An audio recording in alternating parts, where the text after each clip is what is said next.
We'll be right back. You're watching Public Exposure. I'm John Wilson, in for Stan Emmert, and we're talking to Skip Berger from Crosscut, the website that's a little bit of this, a little bit of that, and a wonderful place to get a daily dose of what's going on here in Seattle and the great Pacific Northwest. Skip, I want to talk a little bit about inconvenient truths and gridlock, and we've got a ballot measure on the November ballot that's supposed to help end gridlock as we know it, or that. Is it?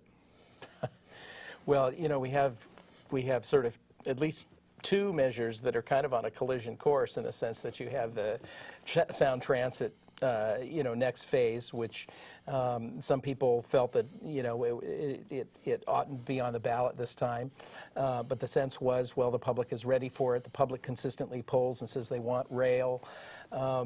And they want an environmentally responsible solution to transit issues.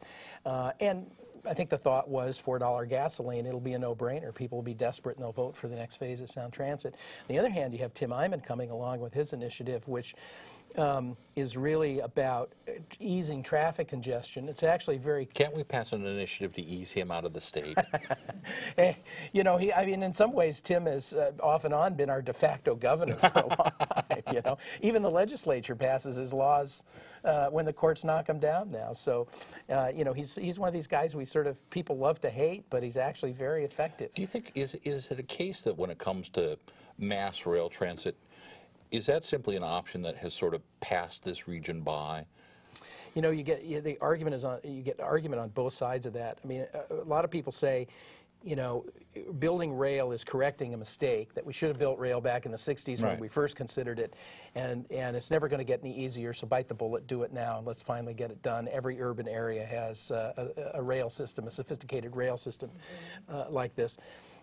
You know, the counter argument is too much growth has already happened. You can't come in afterwards, and the expense of building the system is just too great. And what we really need is something much more flexible, like bus rapid transit, and a host of smaller solutions that are cheaper, because I think people are more skeptical now of the kind of boondoggle mentality. They don't trust government not to overspend on big projects. Well, let's talk about a potential big project. If we could go to the slide about Governor Gregoire and the viaduct. This has been one source where she's been pretty emphatic, and she said it's coming down in 2012. That's the timeline. I'm not going to fudge on it, and if we don't have an alternative by then, boys, are we going to be having a mess on our hands, because that's when it's coming down. Do you think it's coming down in 2012, Skip? Well, the question is, I mean, you know, part of the question is, this is an issue that Gregoire has not seemed terribly effective on. She's been strong. She's changed her position a couple of times, and people, I think, look at it and sort of say, look, the thing is rickety. We know it's going to fall over. We either need to take it down ourselves or it's going to topple. But she has some major hurdles. One was the city of Seattle didn't like any of the other solutions. They wanted a tunnel. Nichols went to the mat to get a tunnel. Another problem is Frank Chop. Frank Chop wants an elevated tunnel. An elevated tunnel, yeah. Frank Chop wants an elevated solution. And then you have where a lot of, I think, people in Seattle are, which is, why don't we try and rewire the city without replacing it at all and do a surface solution? And that's where you have a lot of the Greens and people who'd like to see that waterfront developed are at. So, you know, there's really still no consensus, and the state is going through this process of looking at all these options. But even the retrofit, which was supposed to be off the table, is now kind of slowly sneaking back on, thanks to Art Skolnick and some other people. But is this part of the problem where we have sort of a leadership vacuum in the state, and no one seems able, willing, or capable of stepping forward to fill that vacuum? Well, yes. I mean, personally, I kind of like the fact that there's a leadership vacuum. I think it comes. Yeah, I don't like strongman government, but in these situations, it is something that people point to. It's a problem regionally. It's a problem in the state, but it's also a problem regionally in sort of Pugetopolis, great, because you know we're balkanized. We have all these different cities which are in effect still competing with one another. And you also have these jurisdictional disputes. It's a state highway, but it runs through Seattle. You have to get Seattle and the state on the same page. But it seems like that's something that stymies us often. You go up to Vancouver, you go to Portland, and you see shining examples of where somebody steps forward and says, we're going to do this. Whether it's in Portland, Goldschmidt saying, now 25, 30 years ago that we're not going to layer Portland with freeways every which way, or in Vancouver, Gordon Campbell saying we're going to build additional mass transit, we're going to build a new high-speed rail line or a light rail line from the airport into town, and if we got to dig up downtown, so be it. Is it endemic in our culture? Are we all a bit like Mossback and leery of strong authority figures? I think there is an element of that. I think there's kind of an egalitarian history. There's a populist history. I think that runs as a strain throughout the region, certainly through the city, really across the state.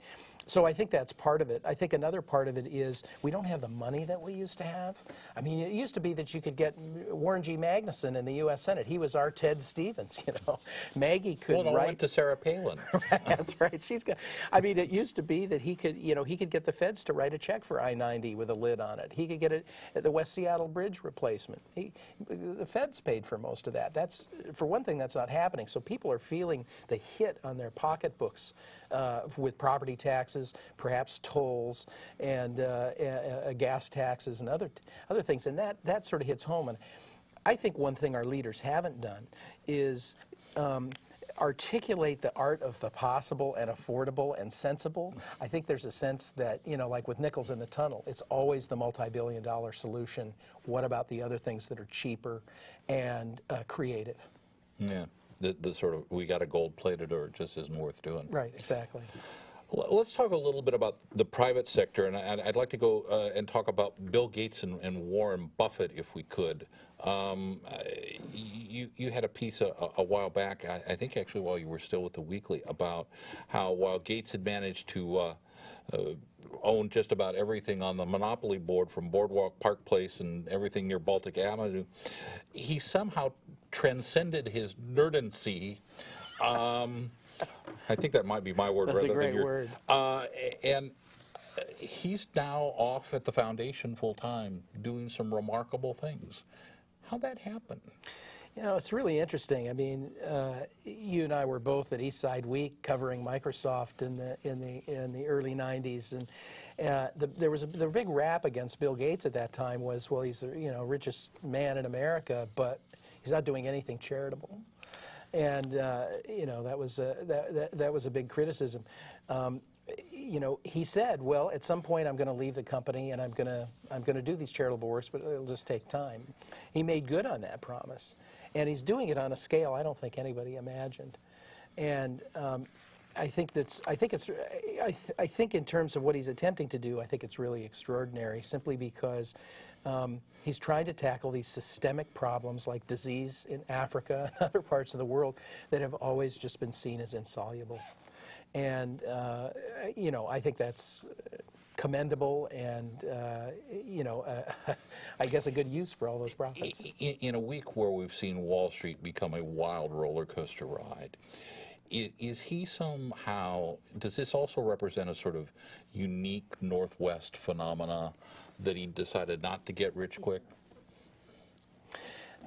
He is, it's interesting. I mean, just Gates is a unique Northwest phenomenon, and that he is a local boy, who, and much of what he was able to accomplish here had to do with sort of the legacy of Boeing in terms of the talent that was here, in terms of the kind of tech culture that was here that created such a kind of fertile place for Microsoft to take on. It also, he is one of those guys who sort of, through both his kind of, I mean, he's dually brilliant, Yeah. I mean, he was brilliant as a businessman and brilliant as a tech guy, and was able to combine those.